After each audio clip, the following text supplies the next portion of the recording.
السلام علیکم ورحمۃ اللہ۔ استقبال ہے آپ کا تفسیر نور میں، قدم بقدم آگے بڑھتے ہوئے اس دسترخوان قرآنی پر آج آپ کا استقبال ہے سورہ نساء کی 48 نمبر آیت میں ملاحظہ فرمائیں۔ بسم الله الرحمن الرحيم إن الله لا يغفر أن يشرك به ويغفر ما دون ذلك لمن يشاء ومن يشرك بالله فقد افترى إثما عظيما۔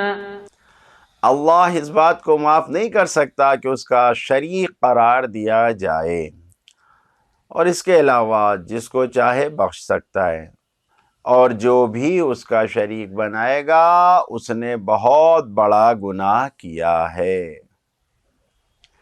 شرک ایک ایسا موضوع ہے کہ جس کی 200 بار سے زیادہ بحث قرآن مجید میں آئی ہے، یعنی 200 جگہوں پر شرک کے بارے میں قرآن مجید میں گفتگو کی گئی ہے کہ کسی بھی قسم سے اللہ سے ہٹ کر کسی بھی طرف توجہ کرنا، کسی بھی عنوان کے تحت ہو، بت پرستی کے تحت ہو یا ریاکاری اور دکھاوے کے تحت ہو، اللہ سے ہٹ کر توجہ کرنا، یہ خدا سے دوری کا اختیار کرنا، یہ بالکل قابل قبول نہیں ہے۔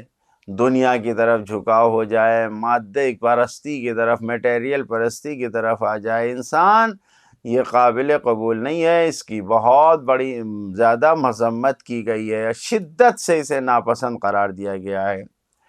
چنانچہ آپ دیکھیے اسی آیت کا مضمون بعینہ جو اس آیت میں سورہ نساء کی 48ویں آیت میں آیا ہے، وہی اسی سورہ کی 116ویں آیت میں بھی یہی مطلب بیان ہوا ہے، بعینہ آیا ہے۔ یہ اس لیے ہے کہ تکرار ہدایت پانے کا سبب بنتی ہے۔ جب ایسے مطلب کی تکرار ہوتی ہے تو اس سے اہل علم ہدایت پاتے ہیں، جبکہ شرک حق کی محوریت سے خارج ہونے، نکل جانے کا نام ہے۔ خدا سے رشتہ توڑ کر خدا کے علاوہ غیروں سے رشتہ جوڑنا ہے، تو بغیر توبہ کے ہرگز یہ شرک قابل قبول نہیں ہوگا کہ بخشا نہیں جائے گا۔ بغیر توبہ کے یہ بخشا نہیں جائے گا۔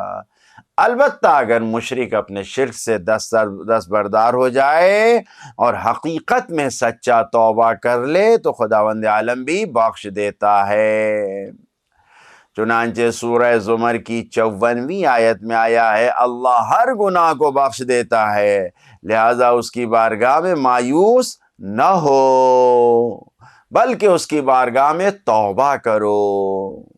یہ ارشاد پروردگار ہے عالم ہے، کیونکہ کوئی بھی نہیں جانتا ہے کہ اللہ کی حکیمانہ نظر کرم کس پر شامل ہوگی، کسی کو نہیں معلوم۔ اس لیے کسی بھی قسم کے غرور و گھمنڈ اور گناہ کی جرأت کی گنجائش نہیں ہے۔ اس ابہام میں تحریک عمل کو محفوظ رکھا گیا ہے، اور یہ وعدہ نہیں کیا گیا ہے کہ شرک کے علاوہ ہر گناہ کو معاف کر دیا جائے گا، بلکہ مسئلے کو مشیت پر موقوف کیا گیا ہے کہ جب تک انسان کو مشیت کا علم نہیں ہے، اللہ کی چاہت اور اس کی مشیت اور اس کے منشا کا علم نہیں ہے، تو اسے اپنی مغفرت کا انتظام کرتے رہنا چاہیے، اسے مطمئن نہیں ہونا چاہیے۔ مغفرت اور بخشش چند چیزوں سے ملتی ہے۔ توبہ، جب انسان توبہ کرتا ہے تو اللہ کی مغفرت کا حقدار ہوتا ہے۔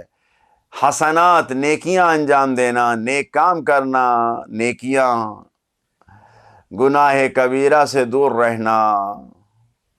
چوتھی چیز شفاعت، اور پانچویں چیز معافی، اللہ کی طرف سے معافی ملنا۔ اس آیہ مبارکہ میں یہ پانچوں چیزیں بیان ہوئی ہیں، یہ پانچوں چیزیں اس آیت شریفہ میں بیان کی گئی ہیں۔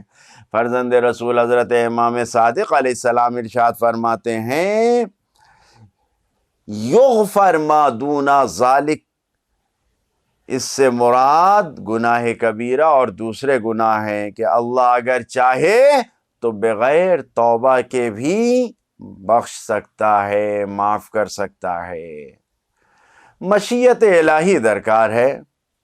جو پیغامات ہیں، چند پیغامات مختصر طور پر۔ پہلا پیغام یہی ہے کہ شرک سب سے بڑا گناہ ہے، سب سے برا گناہ ہے، جو اللہ کی بخشش اور مغفرت میں رکاوٹ بنتا ہے۔ خداوند عالم کی بخششوں میں رکاوٹ شرک کے ذریعے آتی ہے۔ لا یغفر ان یشرک بہ، لا یغفر ان یشرک بہ۔ دوسرا پیغام، گناہوں کا بخشا جانا سب اللہ کی مشیت میں ہے، جو اس کا حکیمانہ ارادہ چاہے وہی ہوگا۔ لمن یشاء، جو خدا پروردگار عالم چاہے وہی ہوگا۔ تیسرا پیغام، شرک بغیر دلیل کا بہت بڑا دعویٰ ہے، یہ بہت بڑا جھوٹ ہے، بہت بڑا گناہ ہے۔ فقد افترى اثما عظیما، فقد افترى اثما عظیما کا مطلب یہ ہے کہ اس نے بہت بڑا گناہ کیا ہے، گڑھ دیا ہے، افترا کیا ہے۔ یقیناً زندگی میں اگر انسان خدا کے علاوہ کسی اور کے لیے کوئی بھی کام کرے گا ہمیشہ ناکام رہے گا، اگر اللہ کے لیے کام کرے گا تو ہمیشہ کامیاب رہے گا، دنیا میں بھی آخرت میں بھی۔ خداوند عالم سے دعا کرتے ہیں کہ ہم کو شرک جیسی لعنت سے ہمیشہ محفوظ فرمائے۔ والسلام علیکم ورحمۃ اللہ وبرکاتہ۔